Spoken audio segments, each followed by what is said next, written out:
All right, welcome to DLR Monday, helpful hints. So for number one, you're looking for context clues for the words floundering.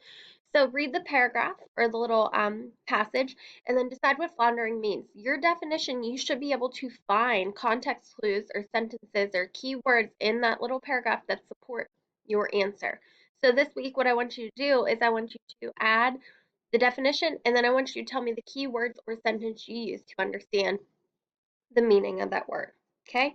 For number two, all you're doing is you're choosing which word is misspelled, grateful, commend, or generate, and then you're typing the correct spelling of the misspelled word. For number three, you are adding a non-restrictive element using commas. So Travis's Pizzeria served the best New York style pizza. So what you're doing is you're taking the subject, Travis's Pizzeria, who or what our sentence is about, and you're adding extra information about his pizzeria into our sentence.